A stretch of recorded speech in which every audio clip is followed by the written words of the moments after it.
बहुत से ऐसे केस कराची में ख़ास तौर पर हमने देखे कि कुछ अरसे तक मीडिया पर उन केसेस के हवाले से भरमार होती है, चीज़ें सामने आती हैं।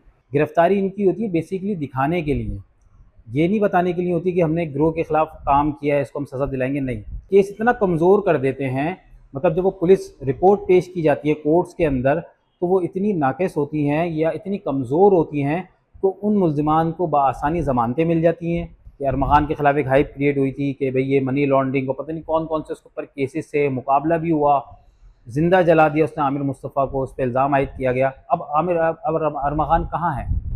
नताशा जो कि आप ये कह सकते हैं कि नशे की हालत में उन्होंने माँ और बाप और बेटी को कुचल दिया था, उनका केस आया। जब केस आया, केस बना, हाइप क्रिएट हुई, 15 दिन तक उसका मीडिया ट्रायल हुआ, लेकिन आखिर में क्या हुआ? बात की जाए डॉक्टर आसिम, बड़ी शख्सियत हैं, जाने माने हैं, 462 अरब रुपए, यानी कि मुल्क की तारीख का सबसे बड़ा मेरे ख्याल में करप्शन स्कैंडल केस था वो। उस केस का हाल क्या हुआ? जब उसकी कोर्ट में पेश हुई थी, वीआईपी प्रोटोकॉल था, पिंकी आगे चल रही है, पुलिस वाले पीछे चल रहा है, ऐसा लग रहा है पिंकी कोई बहुत एमएनए या एमपी है और पुलिस वाले उसकी सिक्योरिटी पर मौजूद हैं, या इनकी कुछ पनाही पे जो लोग बैठे हुए हैं उन तक अगर हाथ नहीं डाला जाएगा तो ऐसे मुल्जिमान को सज़ा दिलाना, मैं ये समझता हूँ पाकिस्तान की कोई अदालत उनको सज़ा नहीं दे सकती।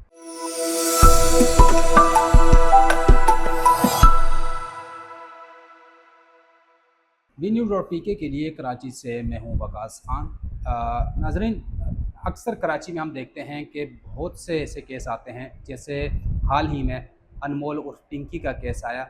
ऐसे हमने माजी में भी देखा कि बहुत से केसेस आए, लेकिन कुछ दिनों का मीडिया ट्रायल होता है, उसके बाद उन मुकदमात का न जाने कहाँ चले जाते हैं, कुछ पता नहीं चलता। इसी हवाले से हम बात करेंगे। सीनियर कोर्ट रिपोर्टर हैं जुनैद शाह, अदालती उमूर पर नज़र रखे हुए हैं और इससे माजी में जितने भी मुकदमात हैं इस हवाले से इनसे पूछेंगे। अच्छा जुनैद भाई, बताइएगा, हमने माजी में भी देखा बहुत से ऐसे केस कराची में ख़ास तौर पर हमने देखे कि कुछ अरसे तक मीडिया पर उन केसेस के हवाले से भरमार होती है, चीज़ें सामने आती हैं, फिर अदालती कार्रवाई शुरू हो जाती है और रफ्ता रफ्ता लोगों को भी केस भूल जाते हैं और मीडिया स्क्रीन से भी खबर गायब हो जाती है और आखिर में न जाने उससे क्या निकलता है। तो बताइएगा कि क्या मामलात होते हैं, हाई प्रोफाइल केसेस कौन कौन से आपने कवर किए और उनके नताइज क्या निकले?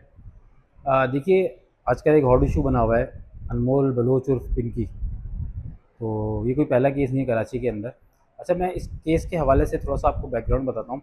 इस तरह के जो केसेस होते हैं ना, जैसे मंशियात के हो गए या मंशियात फरोशी या स्मगलिंग वगैरह और बहुत करप्शन वगैरह के जो केसेस होते हैं, इस पे मुल्ज़िमान की जो पुश बनाई होती है वो होती है सियासी असर व रसूख रखने वाले अफराद की, या फिर ऐसे इदारे जो पावरफुल इदारे हैं उन लोगों का हाथ होता है इन पे। बेसिकली आप ये कह सकते हैं कि आशीर्वाद होता है, और वो बिला खौफ जो वो शहर मुल्क के अंदर काम कर रहे होते हैं। और जब अनबन होती है या दो इदारे या फिर दो ऐसी शख्सियात आपस में जब लड़ती हैं, तो फिर ऐसे लोगों को गिरफ़्तार किया जाता है। गिरफ़्तारी इनकी होती है बेसिकली दिखाने के लिए, ये नहीं बताने के लिए होती कि हमने गिरोह के ख़िलाफ़ काम किया है, इसको हम सज़ा दिलाएंगे, नहीं। ये गिरफ़्तारी एक तरीके से ये समझ लें कि आवाम के अंदर उस शोर को कम करने के लिए होता है कि हाँ, हमने एक बहुत बड़ी कार्रवाई की, एक ऐसे मुलज़िम को पकड़ा जो शहर के अंदर मंशियात स्मगल कर रहा था, कॉलेजों में, यूनिवर्सिटीज़ के अंदर। लेकिन एंड ऑफ डे क्या होता है उसका कि 15 से 20 रोज़ तक या 1 महीना लगा लें, उसका मीडिया ट्रायल होता है, मीडिया पे एक हाइप क्रिएट होती है। लेकिन जब बात आती है तफ्तीश की, तो वो फिर जो शख्सियात हैं, सियासी शख्सियात हैं या पावरफुल इदारे हैं, वो फिर अपना काम करते हैं। वो फिर केस इतना कमज़ोर कर देते हैं, मतलब जब वो पुलिस रिपोर्ट पेश की जाती है कोर्ट्स के अंदर, तो वो इतनी नाक़िस होती हैं या इतनी कमज़ोर होती हैं, तो उन मुल्ज़िमान को बआसानी ज़मानतें मिल जाती हैं। बआसानी वो ज़मानतों पे बाहर आ जाते हैं, अपना नेटवर्क को फिर दोबारा शुरू कर देते हैं और 1 से डेढ़ साल के दौरान वो उन मुकदमात से बरी हो जाते हैं। मैं आपको यहाँ पे केसेस का हवाला दूँगा। अरमग़ान केस जिससे पहले हाईलाइट हुआ था कि अरमग़ान के ख़िलाफ़ एक हाइप क्रिएट हुई थी कि भई ये मनी लॉन्ड्रिंग, को पता नहीं कौन कौन से उसके ऊपर केसेस से मुकाबला भी हुआ, ज़िंदा जला दिया उसने आमिर मुस्तफ़ा को, उस पर इल्ज़ाम आयद किया गया। अब अरमग़ान कहाँ है? उसके मुकदमात की क्या तफ़सीलात है? उसके मुकदमात जो हैं वो सुस्त रवि का शिकार हैं। उसमें गवाहान नहीं आ रहे, गवाहान को पेश नहीं किया जा रहा, जिसकी वजह से वो उनके अरमग़ान के जो केस हैं वो इंतहाई कमज़ोर हो चुके हैं। इसी तरह बात की जाए नताशा, एक बहुत मशहूर शख्सियत नताशा, जो कि आप ये कह सकते हैं कि नशे की हालत में उन्होंने माँ और बाप और बेटी को कुचल दिया था, उनका केस आया। जब केस आया, केस बना, हाइप क्रिएट हुई, 15 दिन तक उसका मीडिया ट्रायल हुआ।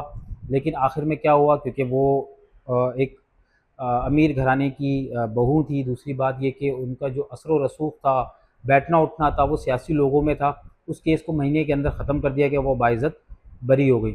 इसी तरह अगर बात की जाए डॉक्टर आसिम, बड़ी शख्सियत हैं, जाने माने हैं। 462 अरब रुपए, यानी कि मुल्क की तारीख का सबसे बड़ा मेरे ख्याल में करप्शन स्कैंडल केस था वो। उस केस का हाल क्या हुआ कि नैब ने उसको इतना कमज़ोर केस कर दिया, जिस तरह हाइप क्रिएट हुई कि डॉक्टर आसिम को उठाया, 90 रोज़ के लिए उनको डिटेन किया गया, तफ्तीश करने के बाद उनको नैब के हवाले किया गया, एटीसी में उनके खिलाफ मुकदमात बने।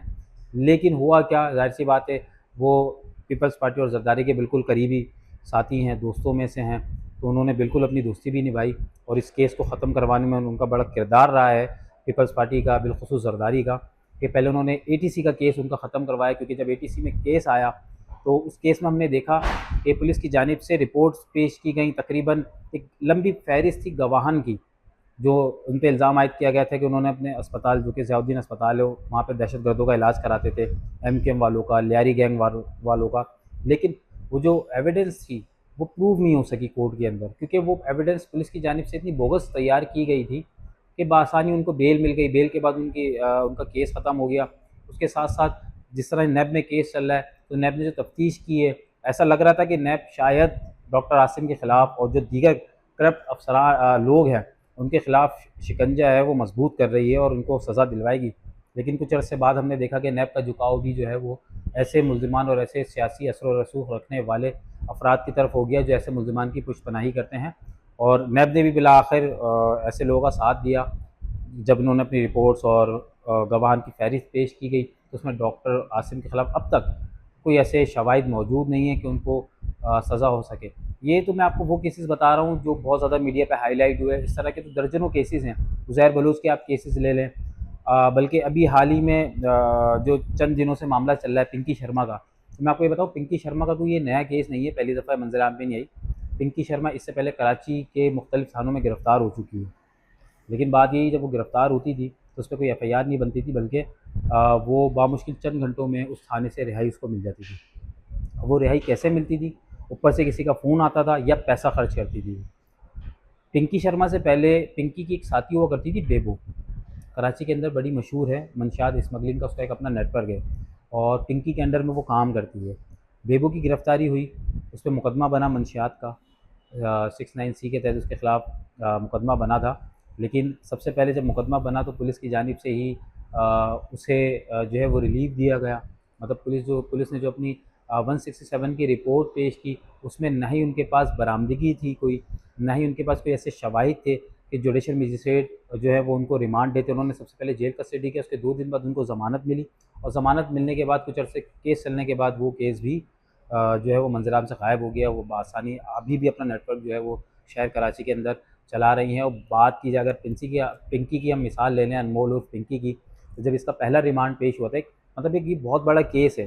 पिंकी की गिरफ़्तारी से कबल जो है सोशल मीडिया पे बहुत वायरल हो चुकी थी मंशियात के हवाले से, और मंशियात के हवाले से कोई छोटा नेटवर्क नहीं है ये। पुलिस ने खुद इन्वेस्टिगेशन की है और ख़ुद बताया है कि पिंकी का जो सबसे बड़ा नेटवर्क है वो स्कूल्स हैं, निजी स्कूल्स।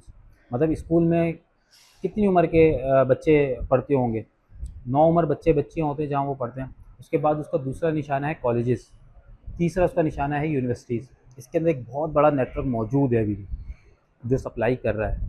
तो पुलिस ने ही ये सारी चीज़ें जब मंजर आम पे लेके आई, पिंकी की गिरफ़्तारी हुई, तो उस वक्त बड़ी हैरानगी हुई मुझे कि जब कोर्ट में 3 तफ्तीशी अफसरान सिटी कोर्ट में पेश हुए और उन्होंने जब पिंकी का रिमांड पेपर पेश किया, तो उसमें मुझे नहीं लगता था कि पुलिस ने कोई एफर्ट दिखाए हो कि वो रिमांड हासिल कर सके। रिमांड आसानी से मिल सकता था उनको।